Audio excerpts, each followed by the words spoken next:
Hello दोस्तों, मैं सचिन अरोड़ा एक बार फिर से आप सभी लोगों का स्वागत करता हूं अरोड़ा एजुकेटर के इस ऑफिशियल यूट्यूब प्लेटफॉर्म पे। So I hope you all are doing great. आप सब बहुत बढ़िया होंगे।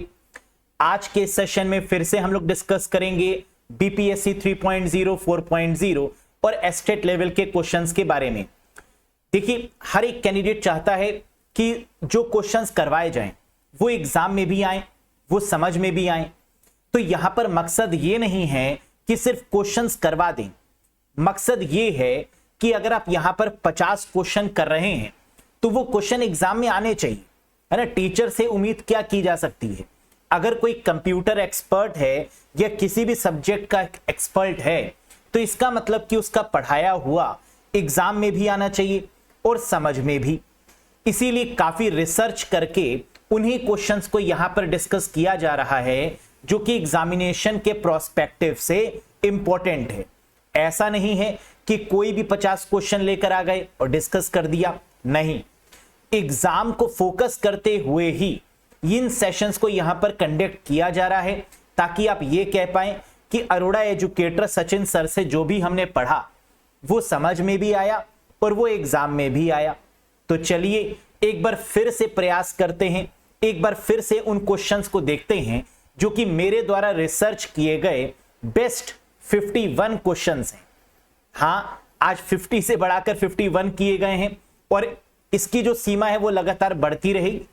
60, 70, 80 क्वेश्चंस तक आपको देखने को मिलेंगे, लेकिन वो बेस्ट क्वेश्चन ही होने चाहिए। ये रिस्पॉन्सिबिलिटी मेरी है, लेकिन समझ में आए उनकी प्रैक्टिस करना ये रिस्पॉन्सिबिलिटी आपकी है। ठीक है, तो अगर हम दोनों अपनी अपनी रिस्पॉन्सिबिलिटी को बढ़िया तरीके से निभाएंगे तो क्या सिलेक्शन नहीं होगा? बिल्कुल होगा।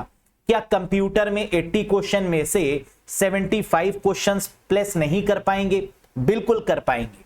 तो चलिए, day 8 most expected questions computer के क्या हो सकते हैं, कितना स्कोर करते हैं आप आज के सेशन में, एक बार देखते हैं बढ़िया तरीके से। साथ ही साथ वो कैंडिडेट्स जो बीपीएससी और एस्टेट को मेन टारगेट बनाकर पढ़ रहे हैं और जो चाहते हैं अपकमिंग एग्जाम्स को लेकर एक बढ़िया तरीके से बिल्कुल बेसिक से एडवांस कोर्स पढ़ लिया जाए, ताकि बार बार किसी बुक, किसी दूसरी वीडियो, किसी दूसरी पीडीएफ को देखने की रिक्वायरमेंट ना हो। कॉन्सेप्ट क्लियर करने के लिए, थ्योरी पढ़ने के लिए, एमसीक्यूज टॉपिक वाइज पढ़ने के लिए, पीडीएफ से रिवाइज करने के लिए, मॉक टेस्ट देने के लिए टॉपिक वाइज आप इस कोर्स से कनेक्ट कर सकते हैं। ये कोर्स की वैलिडिटी कितनी है? 12 months from the date of purchase. कैसे एनरोल कर सकते हैं? अरोड़ा एजुकेटर एप्लीकेशन को इंस्टॉल करना होगा गूगल प्ले स्टोर या iOS स्टोर की मदद से और फिर आप इस कोर्स से कनेक्ट कर पाएंगे। किसी भी कंफ्यूजन या डाउट के रिगार्डिंग दिए गए नंबर पे व्हाट्सएप भी कर सकते हैं। व्हाट्सएप नंबर आपको स्क्रीन पर शो हो रहा है, इस पर अगर आप मुझे मैसेज करेंगे तो आपको रिप्लाई जरूर मिलेगा। देर से मिल सकता है लेकिन मिलेगा जरूर, क्योंकि जैसे ही मैं फ्री होऊंगा मैं खुद आपके क्वेश्चंस का रिप्लाई वाया व्हाट्सएप जरूर करूंगा। तो चलिए शुरू करते हैं आज के इस सेशन। प्रीवियस वाले सेशन में एक क्वेश्चन मैंने आपसे पूछा था। यह क्वेश्चन क्या था? Select the standard protocol of the internet. Internet का मानक प्रोटोकॉल क्या होगा? TCP, IP, HTTP, UDP, FTP और डीएचसीपी। हम जानते हैं कि standard protocol of the internet पर जब भी बात की जाएगी आंसर क्या होगा? टीसीपी आईपी यानी ट्रांसमिशन कंट्रोल प्रोटोकॉल और इंटरनेट प्रोटोकॉल। हम जानते हैं टीसीपी क्या है? कनेक्शन ओरिएंटेड प्रोटोकॉल है, जबकि यूडीपी कनेक्शन लेस प्रोटोकॉल की कैटेगरी में आती है। जब हम टीसीपी और यूडीपी की बात करते हैं इसका मतलब हम बात कर रहे हैं किसकी? ट्रांसपोर्ट लेयर की ओएसआई मॉडल में, जिसे heart of the OSI model भी बोला जाता है। नेक्स्ट, आज के सेशन का पहला क्वेश्चन ये रहा आपके स्क्रीन के ऊपर। बताइए, प्रीवियस ईयर में पूछा गया क्वेश्चन, और इस तरीके के क्वेश्चन बिल्कुल पूछे जाएंगे, बस यहां पर नंबर्स बदल दिए जाएंगे और क्वेश्चन सेम टू सेम रहेगा। ये क्वेश्चन कैसे करते हैं, आइए इसके पैटर्न को एक बार सीखते हैं। क्वेश्चन में कह रहा है इफ 11x1y यानी 11x1y ये दिया है ऑक्टल नंबर और सामने दिया है इसके इक्वल्स टू 12C9 ये दिया है हेक्साडेसिमल में। Then the value of x and y are, कह रहा है बताइए यहां पर x और y का जो मान है वो क्या होगा। अच्छा, यहां पर c का मान क्यों नहीं पूछा, क्योंकि c भी गिवन है। हम लोग जानते हैं कि हेक्साडेसिमल के केस में c क्या होता है, 12 होता है। a b c, a 10, b 11 और c 12, यानी c की जगह में हम 12 रख देंगे और इसकी मदद से x और y का मान फाइंड आउट करेंगे। लेकिन कैसे, आइए समझते हैं पूरे कॉन्सेप्ट को।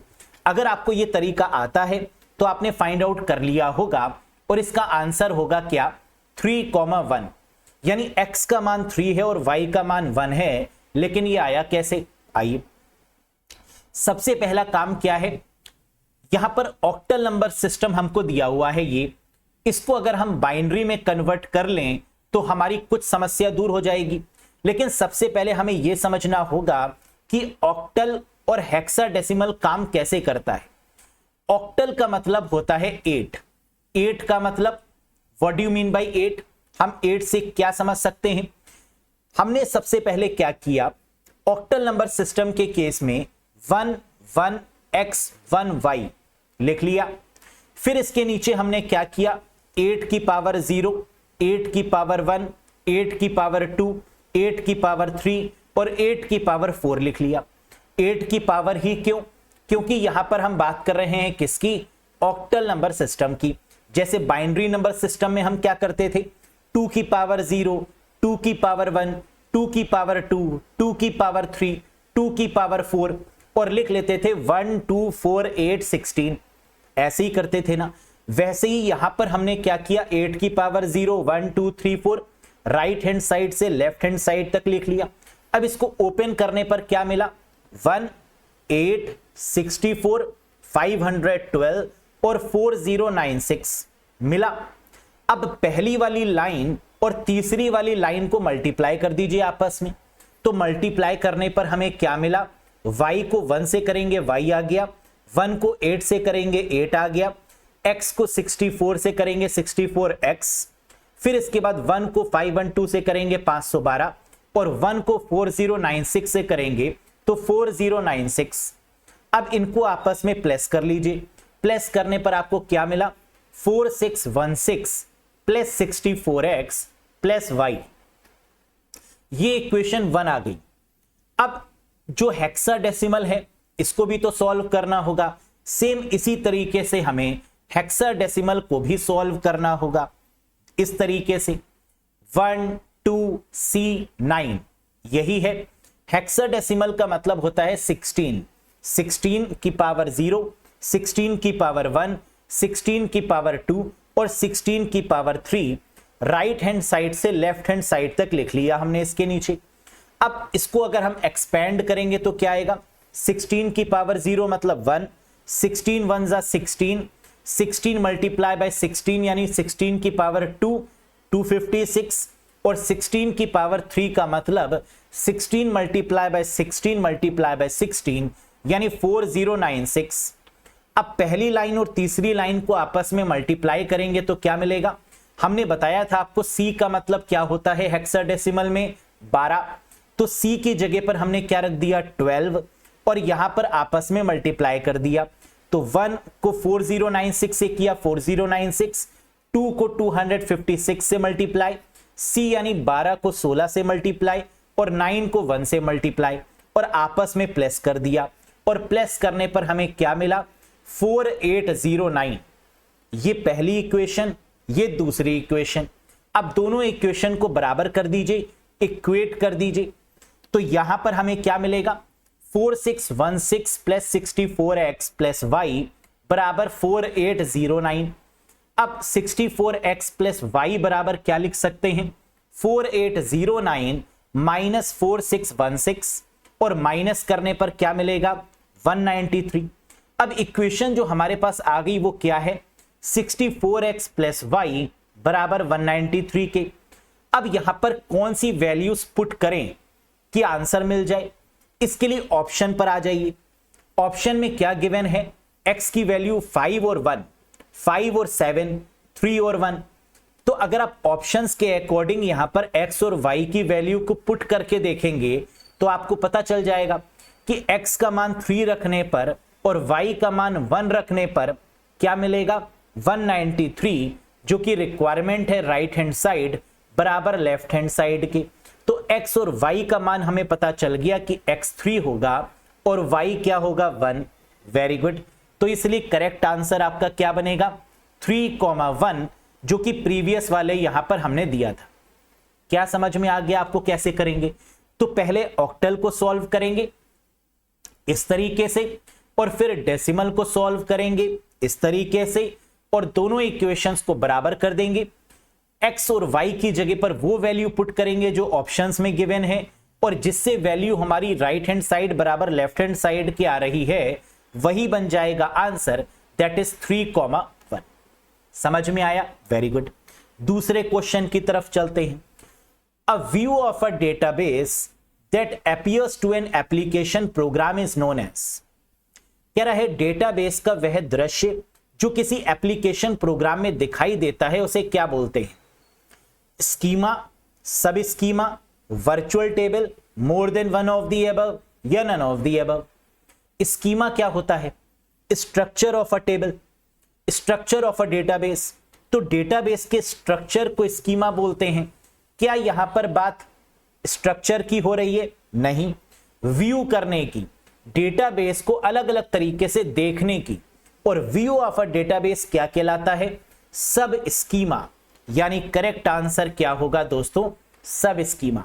Next, relations produced from ER model will always be in dash.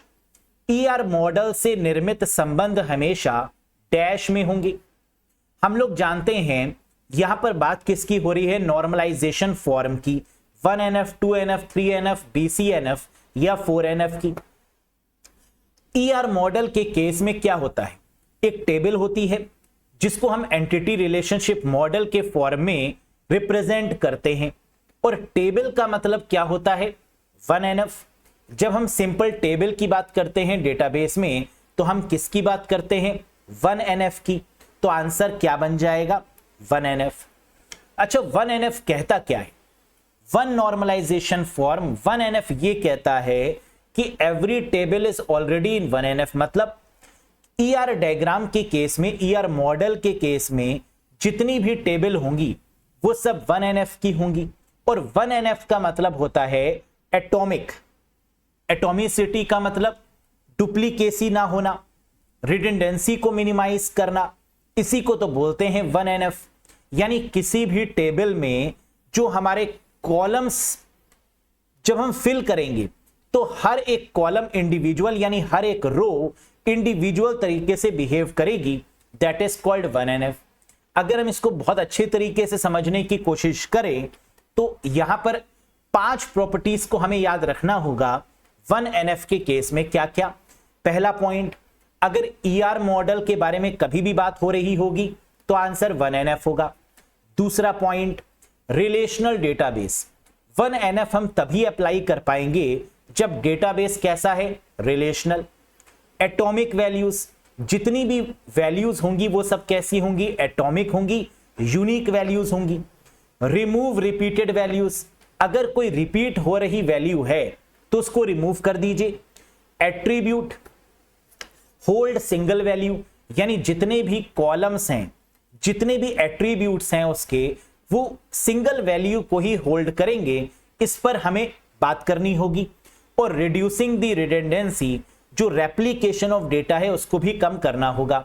तो कभी भी एग्जाम में ईआर मॉडल की बात की जाए, रिलेशनल डेटाबेस की बात की जाए, atomic values, remove repeated values या attribute hold single value, single का मतलब एटॉमिक, रिड्यूसिंग द रिडंडेंसी यानी रेप्लिकेशन ऑफ डेटा, इन सभी केस में आंसर क्या होगा? 1NF बनेगा।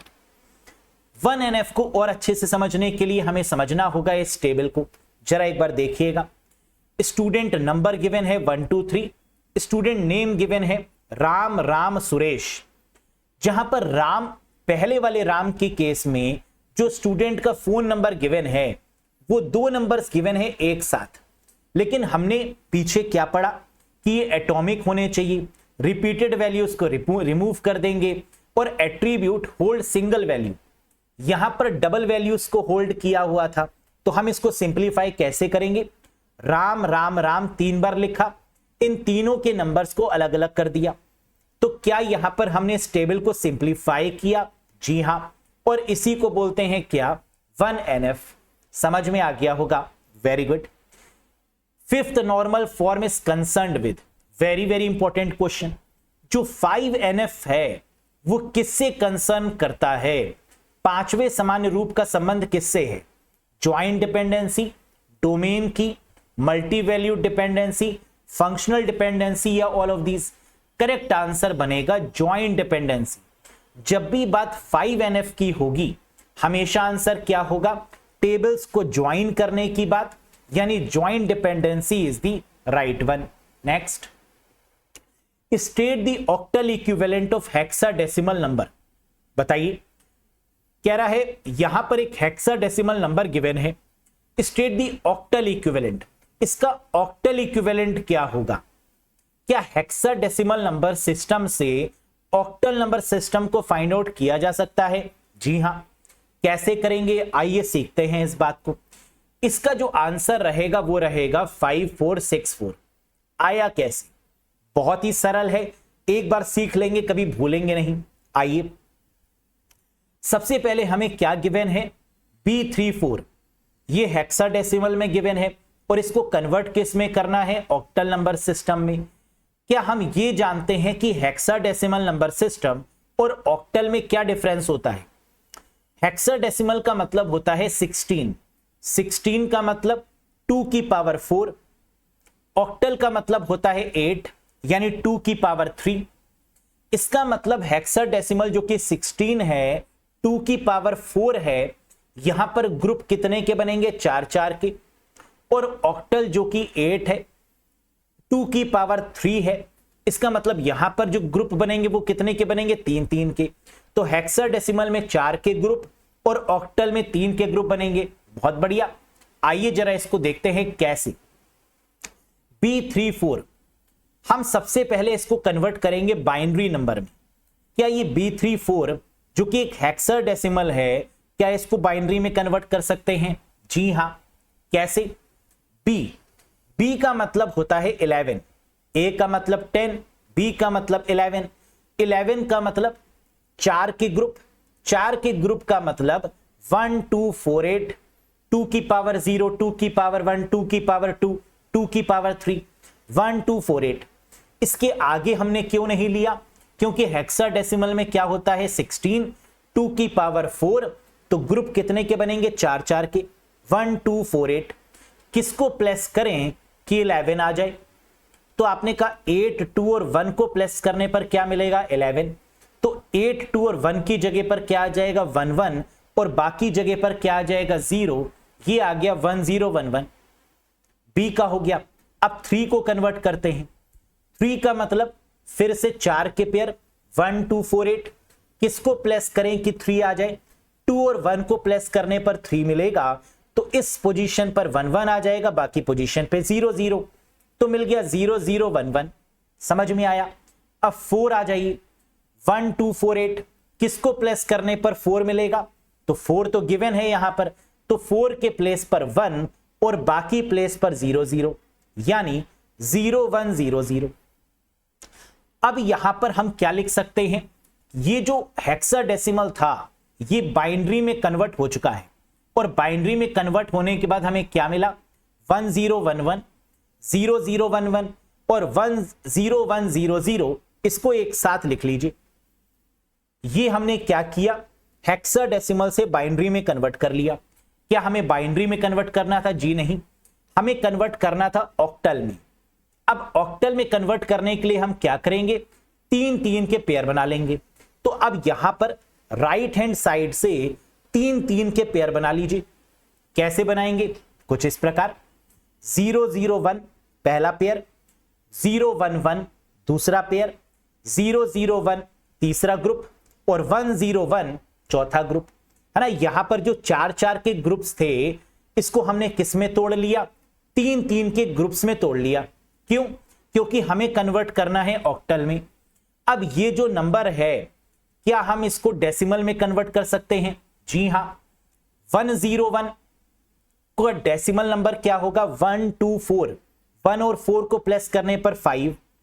100 का मतलब 124 यानी 4। 011 का मतलब 124।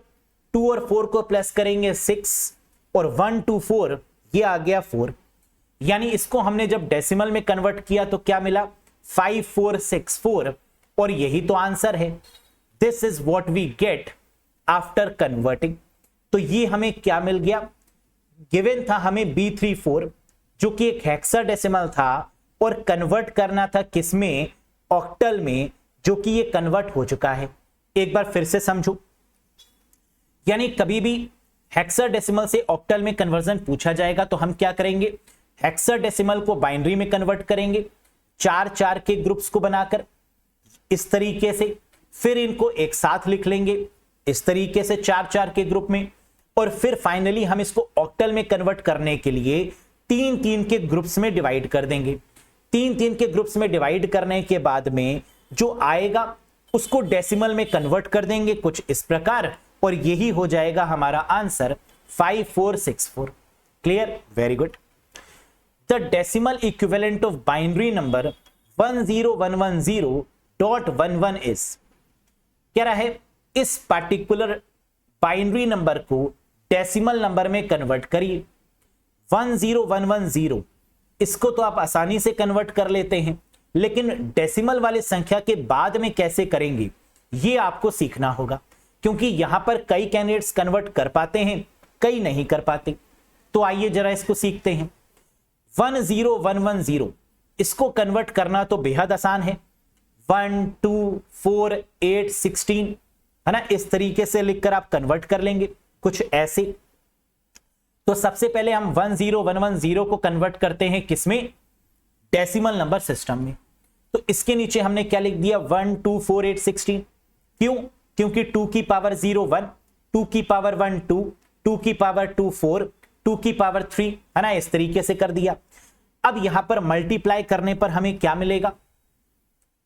मल्टीप्लाई करने के बाद और प्लस करने के बाद हमें मिलेगा 22, क्योंकि जीरो वाली पोजीशन तो कैंसिल हो जाएगी। 16 + 4 + 2 क्या मिला? 22। अब ये 22 तो हमें मिल गया एक साइड का। अब आंसर या तो 22.75 होगा या 22.50 होगा, लेकिन होगा कौन सा ये डिसाइड करेगा 0.11। 0.11 को कैसे करेंगे? 11 लिख लिया। अगर पॉइंट के बाद कोई भी नंबर होगा तो हम उसमें क्या करेंगे? लेफ्ट हैंड साइड से 2 की पावर -1, 2 की पावर -2, 2 की पावर -3, 2 की पावर -4, डिपेंड करेगा वो नंबर कहां तक है वो लिख लेंगे। क्या था? 11 था, इसलिए हमने क्या किया? 2 की पावर -1 फिर 2 की पावर -2। याद रखिएगा ये सीक्वेंस क्या रहना चाहिए? फ्रॉम लेफ्ट टू राइट, यानी 2 की पावर -1 हमेशा लेफ्ट साइड में रहेगा और इसके राइट साइड में रहेगा 2 की पावर -2, फिर इसके राइट साइड में रहेगा 2 की पावर -3, 2 की पावर -4 एंड सो ऑन, है ना, जितनी रिक्वायरमेंट होगी। अब 2 की पावर -1 को क्या 1/2 लिख सकते हैं और 2 की पावर -2 को क्या 1/4 लिख सकते हैं? जी हां। अब 1/2 और 1/4 को हम क्या लिख सकते हैं? 1/2 का मतलब 0.5 और 1/4 का मतलब 0.25। अब अगर पहली लाइन से इसको मल्टीप्लाई करेंगे तो क्या मिलेगा? 0.5 प्लस 0.25, प्लस कर दीजिए दोनों को। 0.5 में 0.25 को जोड़ेंगे क्या मिलेगा? 0.75। तो आंसर क्या आ गया? 22.75। That is the correct answer. समझ में आया? 10110 को तो आप सब कन्वर्ट कर लेंगे डेसिमल में, लेकिन कंफ्यूजन होता है कब? जब पॉइंट के बाद कोई नंबर्स आते हैं और पॉइंट के बाद वाले नंबर्स को कन्वर्ट करने के लिए -1, -2, -3, -4 इस तरीके से अरेंज करेंगे और आंसर आपको फाइनली मिल चुका है। Next, the hexadecimal equivalent of binary number. कह रहा है ये बाइनरी नंबर आपको गिवन है, इसके इक्विवेलेंट हेक्साडेसिमल नंबर क्या होगा, कैलकुलेट करिए।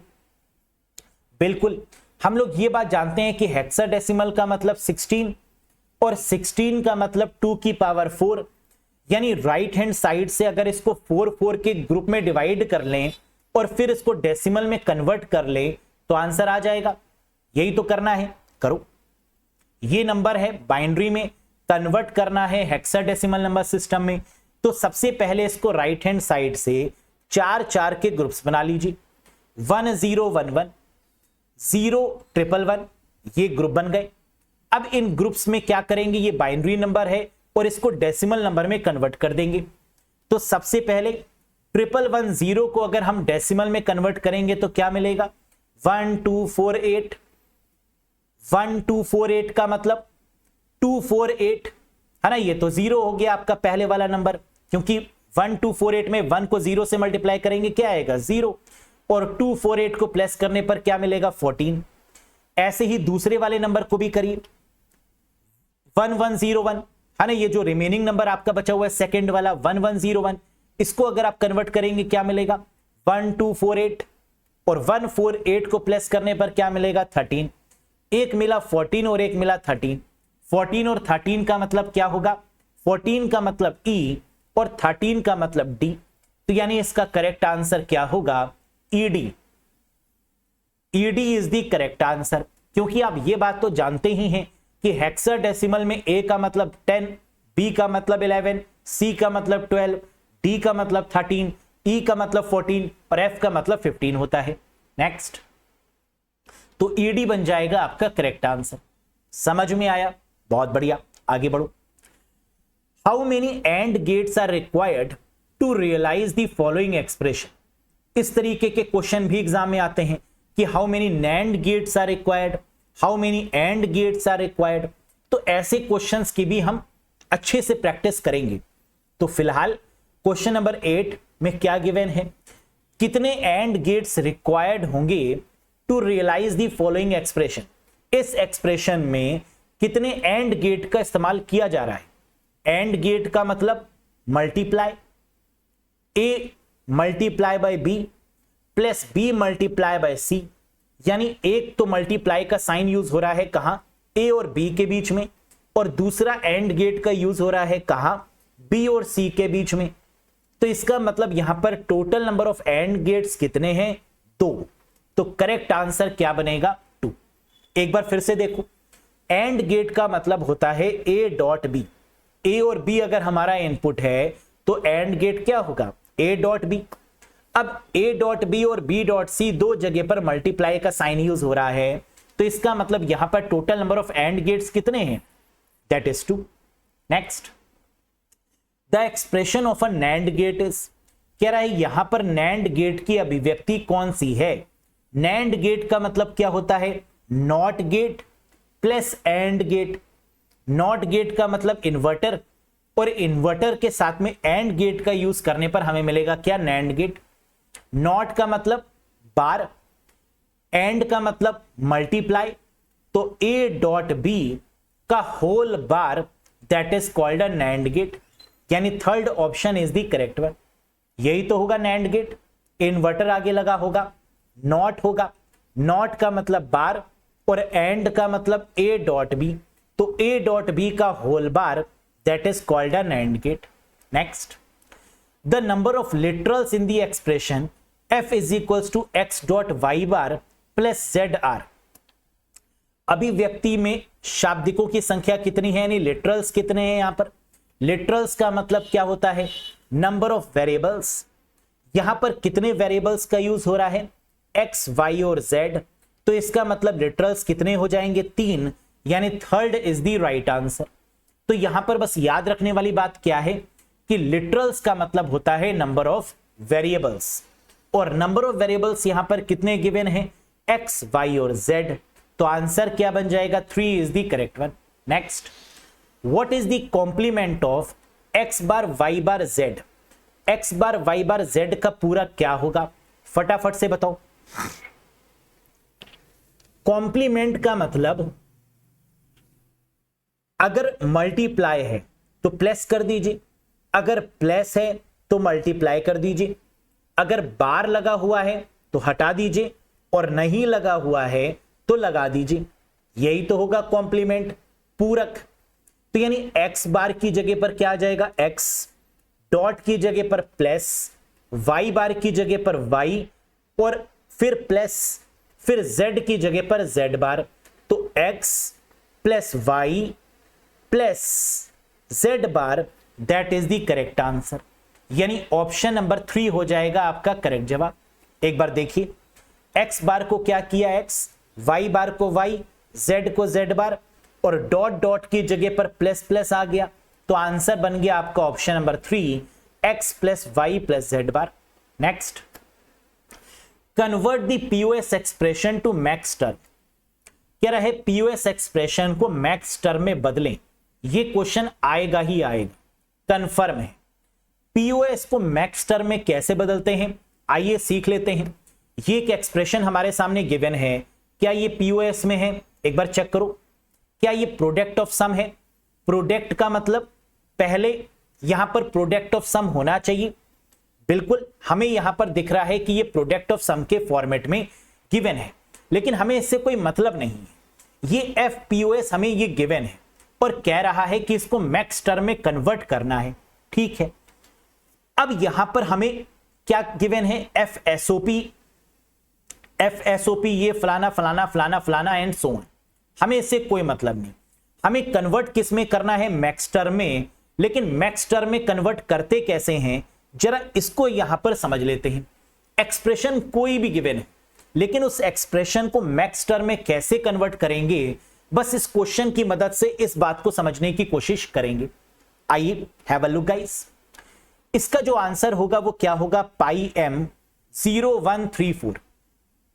कैसे कन्वर्ट किया हमने, आइए जरा एक बार देख लेते हैं। एफ एसओपी बराबर पाई एम 0134, यानी कोई भी एक्सप्रेशन हमारे सामने गिवन हो, उस एक्सप्रेशन को कन्वर्ट कैसे करते हैं, ये आज हम इस सेशन में सीखेंगे।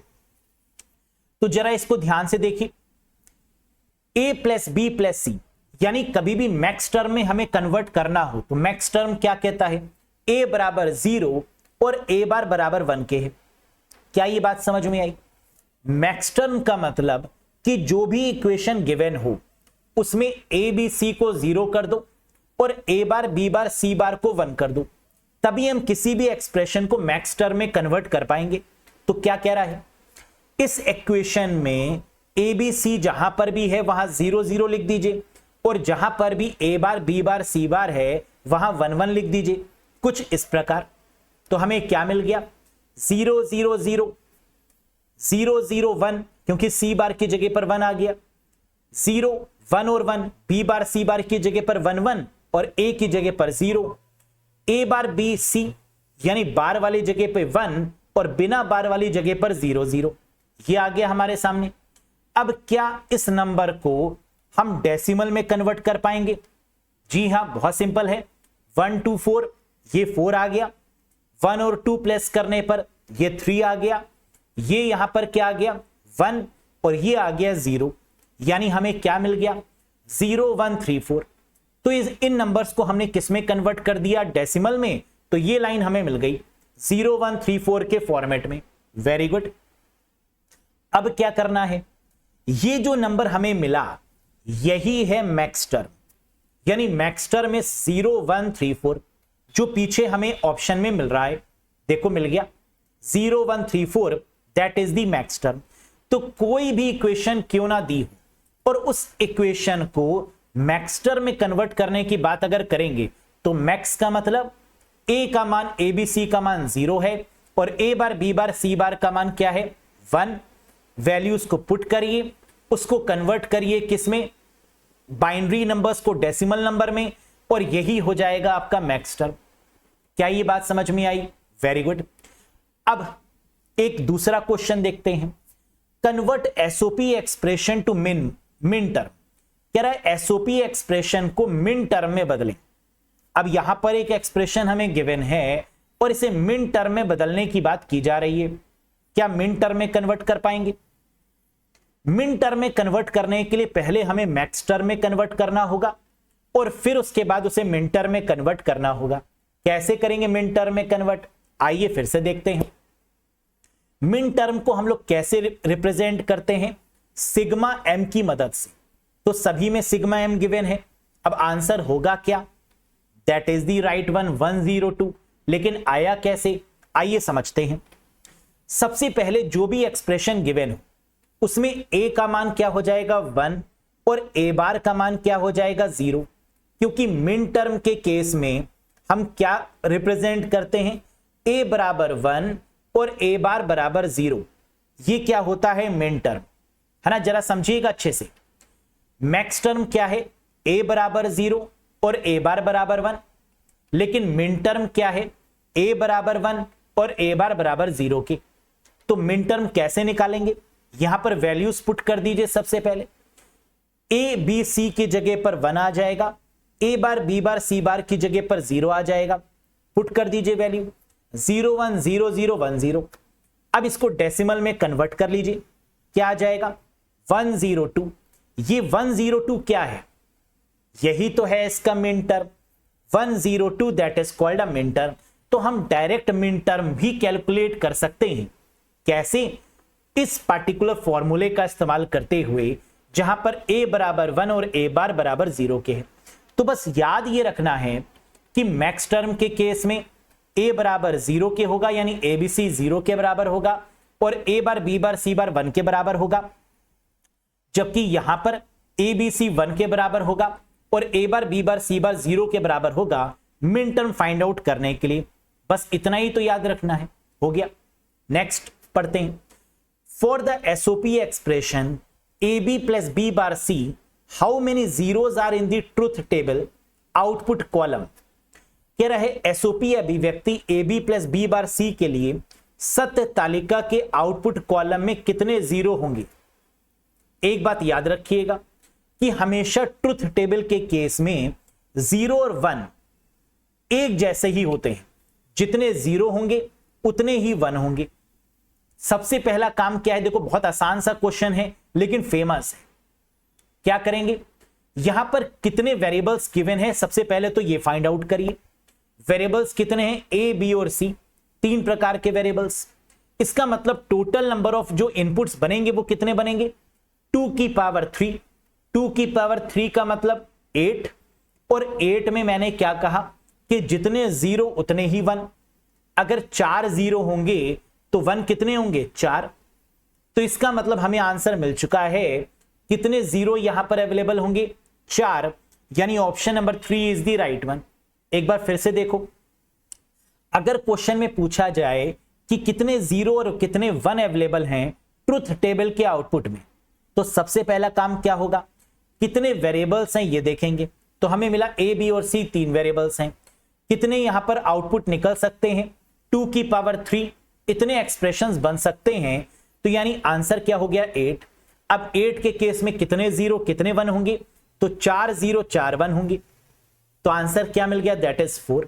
Next, SQL become the standard of, कह रहा है एसक्यूएल को स्टैंडर्ड का दर्जा किसने दिया, स्ट्रक्चर्ड क्वेरी लैंग्वेज, जो कि डेटाबेस की एक लैंग्वेज है, इसको स्ट्रक्चर्ड किसने किया, इसको स्टैंडर्ड का दर्जा किसने दिया, ASCII, ANSI, ISO, more than one of the above, या ऑल ऑफ दीज।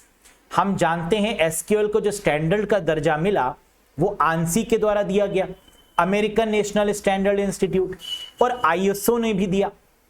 तो आईएसओ और आंसी दोनों ने मिलकर एसक्यूएल को एक स्टैंडर्ड का दर्जा दिया। तो करेक्ट आंसर बनेगा मोर than one of the above, क्योंकि इसका आंसर सेकंड भी सही है और थर्ड भी सही है। तो SQL became the standard of ANSI and ISO in 1986 and 1987 respectively.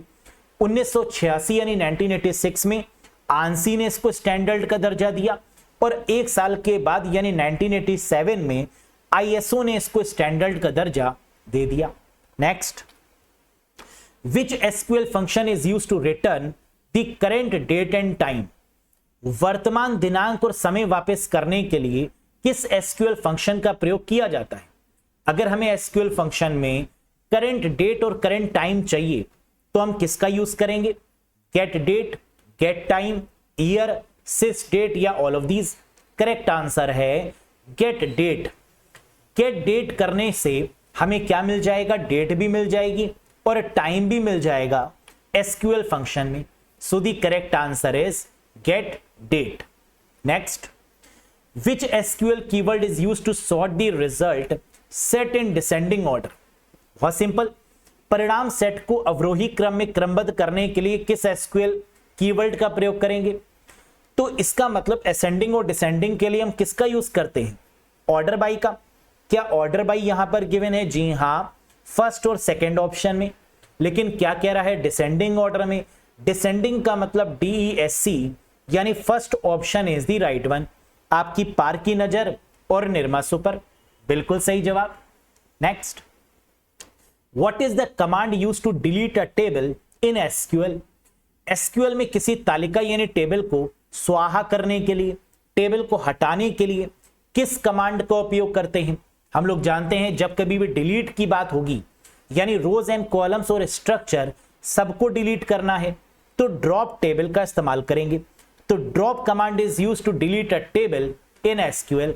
तो करेक्ट आंसर इज ड्रॉप। अब क्वेश्चन ये आता है कि सर डिलीट, ड्रॉप और ट्रंकेट में क्या डिफरेंस है, क्योंकि यहां पर एग्जाम में क्वेश्चन या तो डिलीट से पूछेंगे, या ड्रॉप से पूछेंगे, या ट्रंकेट से पूछेंगे जरूर। आइए जरा तीनों में डिफरेंस समझ लेते हैं। ड्रॉप का मतलब स्वाहा, remove structure and schema of a table, पूरे के पूरे टेबल को हटाने के लिए ड्रॉप का यूज करेंगे। और ड्रॉप कैसा कमांड है, DDL command, data definition language. Delete का मतलब remove the record one by one, एक एक करके टेबल के अंदर जो रिकॉर्ड है उसको रिमूव करना ही क्या है, डिलीट। जब टेबल बना रहेगा, स्ट्रक्चर बना रहेगा, लेकिन उसके अंदर जो रिकॉर्ड हैं वो एक एक करके हम क्या करेंगे, delete, that is called delete command. और ये कैसा कमांड है, DML, data manipulation language. Truncate क्या है, ट्रंकेट एक प्रकार का DDL कमांड है जिसका मेन काम वही है जो डिलीट का है। लेकिन डिफरेंस क्या है, delete the complete data from the table at once, एक ही बार में टेबल के अंदर जो भी डेटा होगा, जो भी रिकॉर्ड होगा, उनको एक बारी में डिलीट कर देगा। कौन, ट्रंकेट। इसका मतलब डिलीट एक एक करके रिमूव करेगा, लेकिन ट्रंकेट एक ही बार में उसको रिमूव कर देगा, डिलीट कर देगा रिकॉर्ड को। तो मैं क्या ये कह सकता हूं कि truncate command is faster than the delete command. जी हां, और एग्जाम में ये क्वेश्चन पूछा भी जाता है कि कौन ज्यादा तेजी से काम करेगा, ट्रंकेट या डिलीट। तो करेक्ट आंसर है कि ट्रंकेट एक साथ डिलीट करता है, जबकि delete command one by one करके रिकॉर्ड को डिलीट करता है। क्या ये बात समझ में आई? So truncate command is faster than the delete command, ये बात याद रखिएगा। Next, which of the following is a top down approach in which the entity higher level can be divided into two lower sub entities? very famous question। क्या रहे, database में top down approach कौन सी है? Top down approach का मतलब ऊपर से नीचे तक आने वाली approach, in which entity higher level can be divided, ऊपर वाले को डिवाइड किया गया है लोअर सब एंटिटीज में। इसको क्या बोलेंगे, aggregation, generalisation, specialisation, all of these या none of these. Correct answer है स्पेशलाइजेशन। स्पेशलाइजेशन के केस में डेटाबेस को हम कैसे ऑब्जर्व करते हैं, टॉप डाउन अप्रोच में, ऊपर से डिवाइड करना शुरू करते हैं छोटे छोटे पार्ट्स में, सिंप्लीफाई करते हैं डेटा को छोटे छोटे पार्ट्स यानी मॉड्यूल्स में, दैट इज कॉल्ड स्पेशलाइजेशन। कुछ इस प्रकार टॉप डाउन अप्रोच। नेम एक क्या है, एम्प्लॉय का नेम, नेम के साथ में क्या हो सकता है, उसका फोन नंबर, उसका एड्रेस। इज अ नेम किसका हो सकता है, एम्प्लॉय का या कस्टमर का। फिर एम्प्लॉय में हमें क्या क्या चाहिए, एम्प्लॉय आईडी और सैलरी। कस्टमर में क्या चाहिए, ईमेल आईडी, क्रेडिट या कस्टमर आईडी नंबर। तो हमने क्या किया, एक डेटाबेस को ऊपर से नीचे की तरफ डिवाइड किया, top down approach, that is called specialization. तो person entity type can be separated into customer and employees. तो यहां पर हमने क्या किया कि एक पर्सन की आइडेंटिटी है, इस पर्सन को दो भागों में डिवाइड कर दिया। ये पर्सन कस्टमर भी हो सकता है जो कष्ट से मर रहा है, और ये एम्प्लॉय भी हो सकता है। समझ में आ गया? इसे क्या बोलेंगे? स्पेशलाइजेशन। यानी कभी भी क्वेश्चन में टॉप डाउन अप्रोच की बात हो रही होगी तो आंसर क्या होगा? स्पेशलाइजेशन। Very good sir. अगर ये बताइए, अगर इसका विपरीत आ गया, अगर इसका उल्टा आ गया, बॉटम अप अप्रोच आ गई कि dash is a process in DBMS of simplifying the complex data structure, it follows bottom up approach. DBMS में जटिल डेटा संरचना को सरल बनाने के लिए वह बॉटम अप दृष्टिकोण का पालन करता है, उसे क्या बोलेंगे? The answer is generalisation. अगर नीचे से ऊपर की तरफ बात हो रही है तो जनरलाइजेशन, और अगर टॉप डाउन अप्रोच की बात हो रही है तो स्पेशलाइजेशन। जनरलाइजेशन का मतलब, अब हमने यहां पर क्या किया, एम्प्लॉय और कस्टमर क्या है? दोनों पर्सन है। तो अब हम इनको क्या कर रहे हैं? नीचे से ऊपर की तरफ देख रहे हैं। अगर इस तरीके से देखेंगे बॉटम अप अप्रोच तो ये क्या कहलाएगा? जनरलाइजेशन। याद रखिएगा, dash is a process in DBMS of combining two or more entities. अगर हमें डेटाबेस मैनेजमेंट सिस्टम में दो या दो से ज्यादा एंटिटीज को आपस में क्या करना है? कंबाइन करना है, to form a more meaningful new entity, जिससे कि एक नई एंटिटी मिल जाए। इसके लिए हम क्या करेंगे? Aggregation, generalisation, specialisation, all of these या नन ऑफ दीज। जनरलाइजेशन और स्पेशलाइजेशन तो पता चल गया हमें। एग्रीगेशन का मतलब कंबाइन करना, तो करेक्ट आंसर इज एग्रीगेशन। जब कभी भी क्वेश्चन में डीबीएमएस में एंटिटीज को कंबाइन करने की बात की जाएगी तो आंसर क्या होगा? एग्रीगेशन। समझ में आ गया तीनों पॉइंट? देखो, एग्रीगेशन का मतलब process of combining two or more entities to form a more meaningful new entity. जैसे कॉलेज और कोर्स, अगर दोनों को मिला दिया जाए तो ये किसके लिए बने हैं? स्टूडेंट के लिए। तो college and course is acting as an entity in relation with student. यानी स्टूडेंट क्या करेगा? पहले कॉलेज में एडमिशन लेगा और उस सिलेबस को कवर करने के लिए कोर्स को फॉलो करेगा। तो ये क्या हो गया? This is called an aggregation where student required college and course to accomplish the degree. Degree को लेने के लिए उसे एक कॉलेज की रिक्वायरमेंट है और एक सिलेबस यानी एक कोर्स की रिक्वायरमेंट है। समझ में आया? That is called aggregation. Next, which of the following refers to the number of attributes in a relation. निम्नलिखित में से कौन सा संबंध में विशेषताओं की संख्या को दर्शाता है? नंबर ऑफ एट्रीब्यूट्स का मतलब बताइए। एट्रीब्यूट्स का मतलब क्या होता है? कॉलम्स। और नंबर ऑफ एट्रीब्यूट्स का मतलब डिग्री। जब कभी भी नंबर ऑफ टपल्स की बात होगी रिलेशन में तो कार्डिनलिटी यानी रिलेशनशिप होगा, और number of attributes in a relation की बात होगी तो आंसर क्या होगा? It's degree. Next, what is the primary function of routing in the network layer. Network layer में रूटिंग का प्राथमिक कार्य क्या है? हम जानते हैं जब भी बात राउटर की होगी, बात किसकी हो रही है? नेटवर्क लेयर की। तीसरी लेयर की ओएसआई मॉडल में फिजिकल डेटा लिंक नेटवर्क। और नेटवर्क लेयर का मेन काम क्या है? डेटा फ्रेमिंग नहीं, एरर करेक्शन नहीं, finding best path of data. जी हां, सही पाथ फाइंड करना ही राउटर का मेन काम है, यानी राउटिंग का मेन काम है। फ्लो कंट्रोल नहीं, more than one of the above नहीं। फ्रेम्स किस में आते हैं? डेटा लिंक लेयर में। एरर करेक्शन और फ्लो कंट्रोल किस में आता है? डेटा लिंक लेयर में। जबकि finding best path of data किसका पार्ट है? नेटवर्क लेयर का, यानी राउटर का। Next, contention based MAC protocol are commonly used. कह रहे विवाद आधारित मैक प्रोटोकॉल आमतौर पर कहां उपयोग की जाती है? मैक प्रोटोकॉल का मतलब Ethernet network, token ring network, ATM network, point two point network, या ऑल ऑफ दीज। हम जानते हैं कभी भी बात मैक यानी मैक एड्रेस की जाएगी। मैक का मतलब क्या है? Media access control address. क्या मैक एड्रेस को ईथरनेट एड्रेस भी बोलते हैं? जी हां, तो करेक्ट आंसर क्या हो जाएगा? ईथरनेट एड्रेस या ईथरनेट नेटवर्क, यानी first option is the right one. जब भी मैक की बात होगी इसका मतलब कि बात किसकी हो रही है? OSI मॉडल की दूसरी लेयर की यानी डेटा लिंक लेयर की। डेटा लिंक लेयर में मैक एड्रेस आता है। मैक एड्रेस का मतलब ईथरनेट एड्रेस या physical address of the computer भी बोल सकते हैं। यहां पर फ्रेम्स काम करते हैं और यहां पर जो डिवाइस काम करेगी वो क्या है, स्विच या ब्रिज, है ना। सेकेंड लेयर में क्या यूज होती है, स्विच और bridge. Next, in networking subnetting allows for, कह रहे नेटवर्किंग में सबनेटिंग का मतलब क्या है, faster data transmission, improved error control, efficient use of IP address, increase network security या ऑल ऑफ दीज। हम जानते हैं नेटवर्किंग में सबनेटिंग का मतलब आईपी एड्रेस को डिवाइड करना छोटे छोटे पार्ट्स में ताकि हम आईपी एड्रेस का सही इस्तेमाल कर पाए। तो आंसर क्या बनेगा, efficient use of IP address is called subnetting.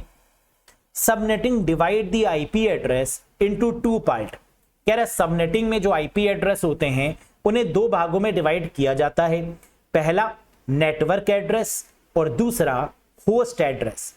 तो किसी आईपी एड्रेस को नेटवर्क और होस्ट में डिवाइड करना ही सबनेटिंग कहलाता है, ये याद रखिएगा। Next, HTTP protocol is used for, HTTP protocol का उपयोग किसके लिए किया जाता है, email communication, file transfer, web browsing, remote terminal access या all of these. Email communication के लिए किसका यूज होता है, ईमेल भेजने के लिए SMTP, simple mail transfer protocol, email receive करने के लिए POP3 और IMAP, और अटैचमेंट के लिए माइम प्रोटोकॉल। तो ईमेल तो होगा नहीं। फाइल को ट्रांसफर करने के लिए, अपलोडिंग और डाउनलोडिंग करने के लिए FTP का यूज होगा, तो ये भी नहीं होगा। वेब ब्राउजिंग के लिए क्या HTTP का यूज होता है, जी हां, क्योंकि वेब ब्राउजिंग में हमें रिक्वेस्ट करनी होती है और रिस्पॉन्स देना होता है, और रिक्वेस्ट और रिस्पॉन्स प्रोटोकॉल कौन सी है, HTTP। तो आंसर है web browsing. Remote terminal access के लिए कौन सी प्रोटोकॉल यूज होगी, टेलनेट, तो ये भी नहीं होगा। अब एक चीज और याद रखिएगा कि HTTP का पोर्ट नंबर क्या है, 80, और HTTPS का पोर्ट नंबर क्या है, 443। ये दोनों याद रखिएगा क्योंकि यहां से भी क्वेश्चन बनता है। Next, the maximum length in bytes of an IPv4 datagram is, IPv4 datagram की अधिकतम लंबाई बाइट्स में कितनी होगी।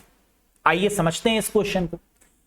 इस क्वेश्चन में कैंडिडेट गलती क्या करते हैं, देखते हैं IPv4 और लगा देते हैं 32 बिट, फर्स्ट वाला ऑप्शन, जो कि गलत हो जाता है।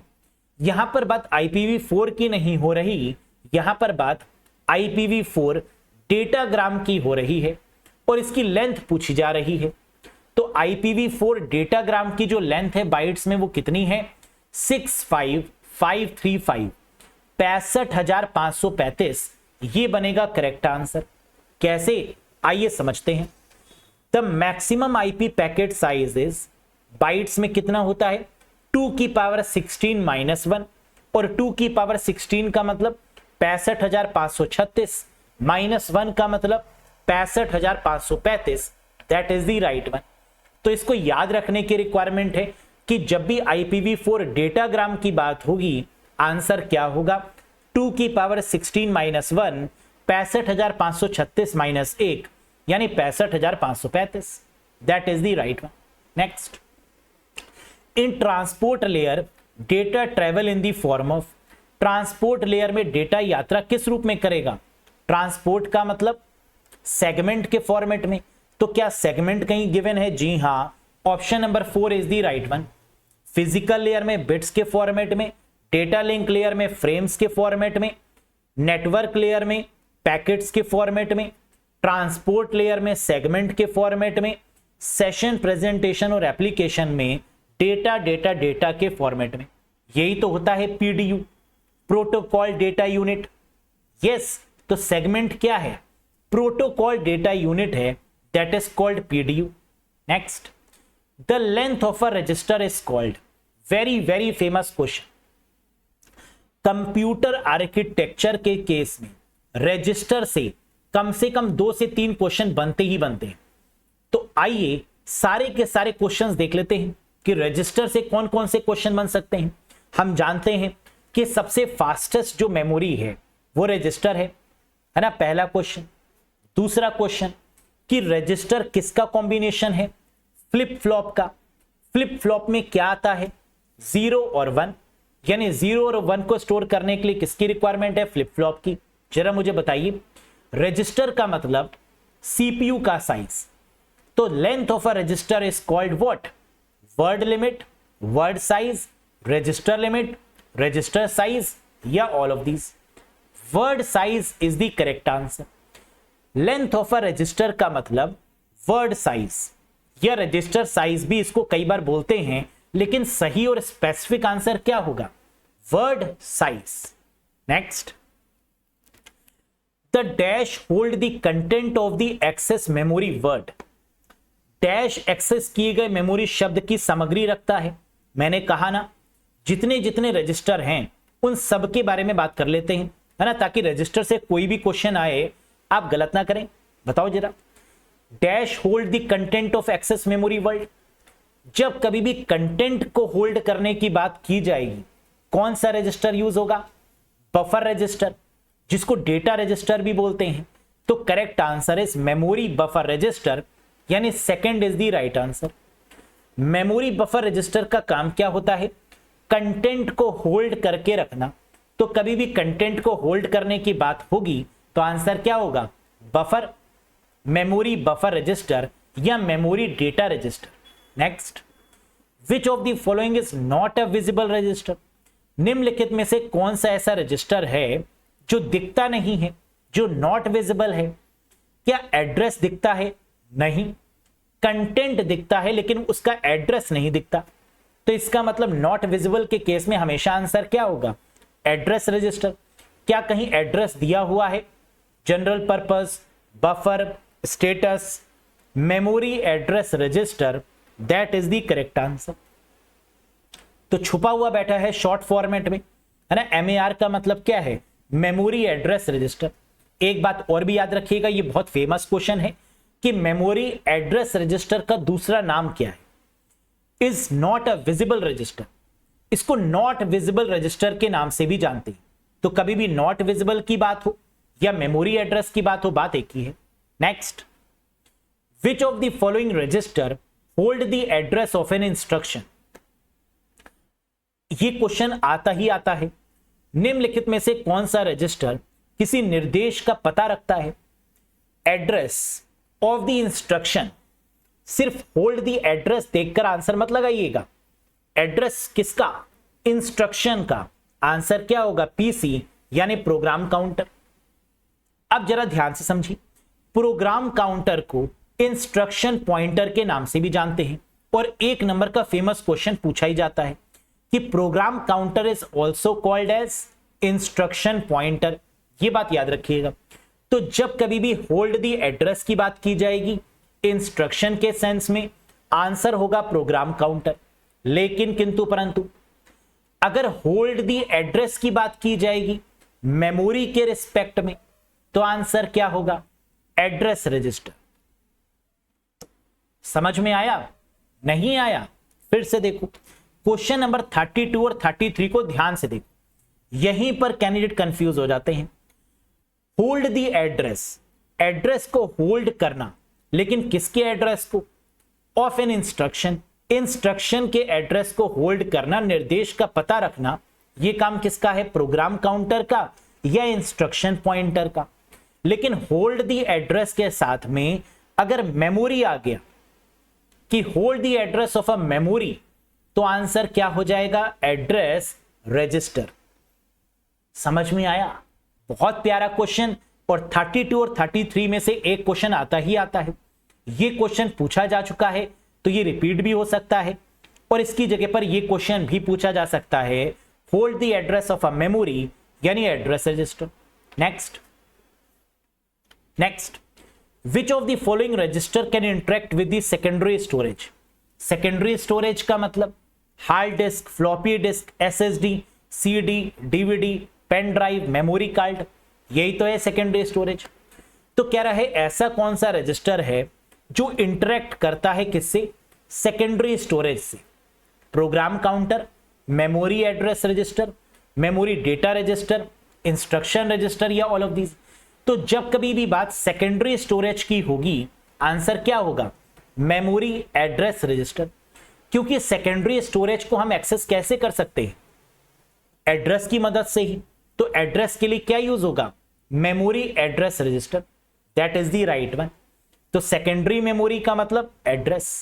Next, which of the following computer register collect the result of computation? आएगा ही आएगा ये क्वेश्चन। तो निम्नलिखित में से कौन सा कंप्यूटर रजिस्टर गणना के परिणाम को एकत्र करता है? रिजल्ट की जब भी बात की जाएगी तो आंसर क्या होगा? एक्यूमुलेटर रजिस्टर, जो कि रिजल्ट को स्टोर करने में मदद करता है ना। जैसे 2 + 2 बराबर है 4 की, ये 4 कौन स्टोर करेगा? Accumulator register. Next, the address in the main memory is known as? Main memory का मतलब रैम और रोम, और रैम के एड्रेस को क्या बोलते हैं? Logical address, physical address, memory address, more than one of the above या नन ऑफ द अबव? बताओ जल्दी से। मेन मेमोरी यानी रैम के एड्रेस को बोलते हैं फिजिकल एड्रेस। रैम क्या है? एक फिजिकल मेमोरी है। तो रैम एड्रेस या main memory address is called physical address of the computer. इस बात को याद रखिएगा। समझ में आया? Next, subtraction in computer is carried out by? कह रहे कंप्यूटर में घटाव किसके द्वारा किया जाता है? वैसे तो कंप्यूटर में बाइनरी नंबर्स को सब्ट्रैक्ट करने के लिए है ना कई सारे फॉर्मूले गिवन है कि माइनस करोगे कैसे, सब्ट्रैक्शन करोगे कैसे। लेकिन सब्ट्रैक्शन या एडिशन को और बेहतर करने के लिए किसका यूज किया गया? 2's कॉम्प्लीमेंट का। तो correct answer is 2's complement to ease the subtraction and addition in computer system via logic gates. Next, which of the following is correct about memory and storage? Memory और storage के बारे में निम्नलिखित में से कौन सा सही है? कंप्यूटर आर्किटेक्चर का फेमस क्वेश्चन। मेमोरी क्या हो सकती है? टेम्परेरी। लेकिन स्टोरेज क्या कभी टेम्परेरी होगी? जी नहीं। तो मेमोरी हमारी टेम्परेरी हो सकती है, जैसे रैम क्या है? Temporary memory. Register temporary memory. Cache temporary memory. लेकिन जब भी हम स्टोरेज की बात करते हैं तो बात करते हैं हार्ड डिस्क की, फ्लॉपी डिस्क की, magnetic tape, magnetic disk, pen drive, optical disk. क्या ये कभी टेम्परेरी हो सकती हैं? जी नहीं। तो आंसर क्या होगा? Memory is temporary whereas storage is permanent, यानी second option is the right one. Next, what does a computer bus line consist of? Computer bus line में क्या होता है? बस का मतलब केबल्स, और केबल्स क्या है? सेट ऑफ पैरेलल लाइंस हैं, एक्यूमुलेटर है, रजिस्टर है, मोर than one of the above है या नन ऑफ दीज है। रजिस्टर तो मेमोरी है जो सीपीयू के अंदर है, तो बस लाइन तो हो नहीं सकती।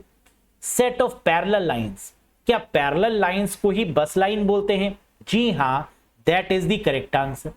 तो बस line is always considered as the set of parallel lines. Next, which programming language is used to implement chat GPT? chat GPT से एक या दो क्वेश्चन तो मिलेंगे ही मिलेंगे। बताइए, चैट जीपीटी को लागू करने के लिए किस प्रोग्रामिंग भाषा का उपयोग किया गया? चैट जीपीटी जो कि आप जानते हैं एक चैटबॉट की तरीके से काम करता है, जो आपके पूछे गए क्वेश्चन का आंसर करता है ना। That is called a chat GPT. Artificial intelligence पर बेस्ड। किस पर बनाया गया? पाइथन लैंग्वेज पर बनाया गया। तो chat GPT is totally based on which programming language? The answer is Python. Next, chat GPT initially released in year? Chat GPT को प्रारंभ में किस वर्ष में रिलीज किया गया? द आंसर इज 2022, 2022 में रिलीज किया गया। कब? नवंबर 30, 2022 में। लेकिन इससे भी ज्यादा इंपॉर्टेंट क्या है? चैट जीपीटी की फुल फॉर्म ये याद रखिएगा। चैट का मतलब चैट, जीपीटी का मतलब जनरेटिव प्री ट्रेन्ड ट्रांसफॉर्मर। और ये पूछी जाएगी फुल फॉर्म, कंफर्म है? चैट जीपीटी, इसकी फुल फॉर्म क्या है? चैट। जीपीटी का मतलब जनरेटिव प्री ट्रेन्ड ट्रांसफॉर्मर। बस थैंक यू बोल दीजिएगा एग्जाम में कि सर आपने कहा था कि फुल फॉर्म आएगी चैट जीपीटी की, और मिल गई। Next, in assembly language symbols are used instead of binary code, these symbols are called। Assembly language में जो सिंबल्स यूज किए जाते हैं उन्हें क्या बोलते हैं? निमोनिक्स। क्या निमोनिक्स गिवन है? जी हां, first option is the correct one. Mnemonics का मतलब मूव, जंप, ब्रांचिंग, ये सब आपके क्या कहलाते हैं? Symbols, and this is called mnemonics. Mnemonics का यूज किसमें किया जाता है?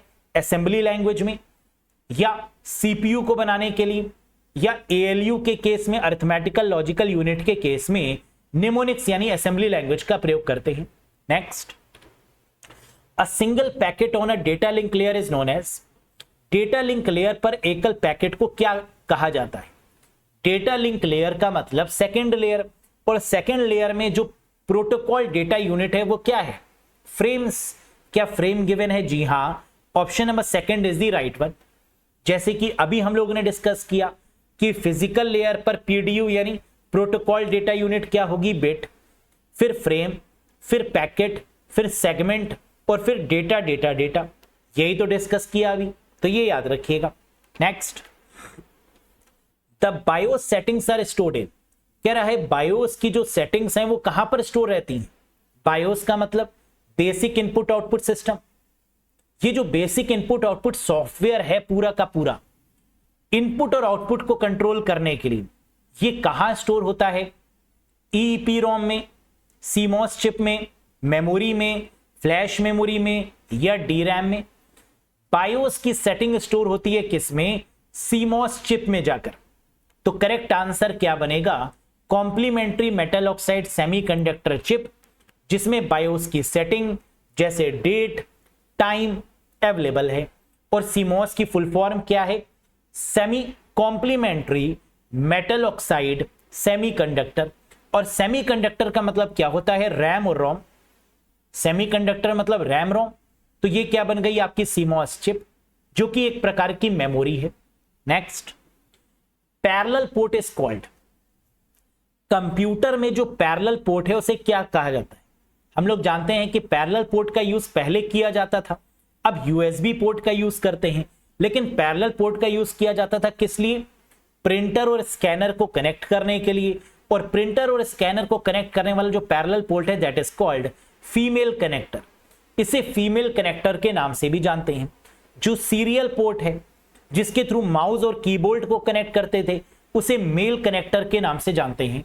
ये दोनों बातें याद रखिएगा, बहुत फेमस क्वेश्चन बनता है ये कंप्यूटर आर्किटेक्चर का।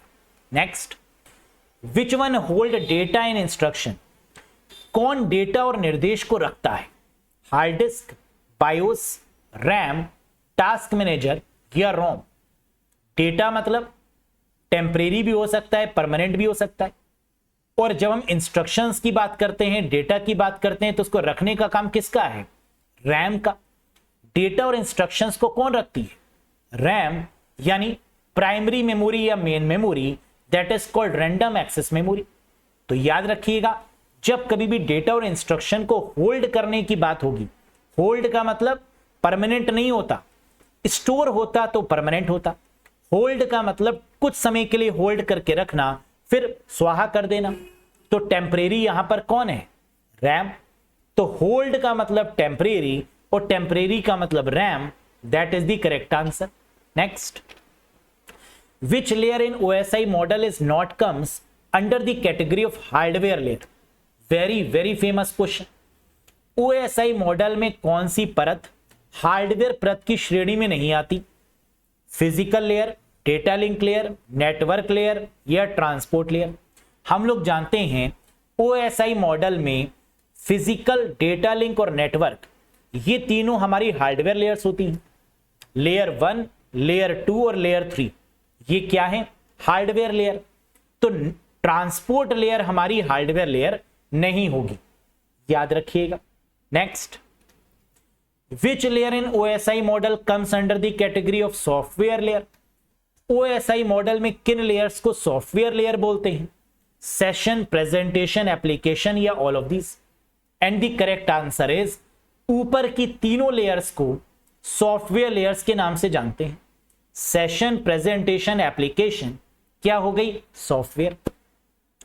इसका मतलब सर आप ये कह रहे हैं कि OSI मॉडल में जो 7 लेयर हैं उनमें से शुरुआत की 3 लेयर्स हार्डवेयर हैं और लास्ट की 3 लेयर्स सॉफ्टवेयर हैं और बीच वाली heart of the OSI model है।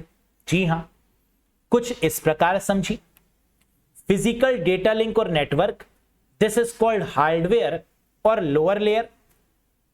Session presentation application is called software layer और upper layer, whereas transport layer is neither a hardware layer nor a software layer। यानी जो ट्रांसपोर्ट लेयर है वो ना तो हार्डवेयर लेयर है ना तो सॉफ्टवेयर लेयर है। इसे heart of the OSI model कहा जाता है। क्या ये बात समझ में आई? Very good. Next, topologies like bus, star, ring, tree comes under which layer in OSI model? Bus, star, ring, tree जैसी टोपोलॉजीज ओएसआई मॉडल में किस परत के अंतर्गत आती हैं? टोपोलॉजीज का मतलब हाउ कंप्यूटर्स आर फिजिकली या logically connected to each other, that is called topologies. Computer physically या लॉजिकल रूप में कैसे कनेक्टेड हैं, इन्हीं को तो बोलते हैं टोपोलॉजीज। और जितनी भी टोपोलॉजीज हैं वो सब किस में आती हैं? बिल्कुल सही, that is in physical layer. क्या फिजिकल लेयर गिवन है? Yes, layer 1 is called a physical layer and that is the correct answer.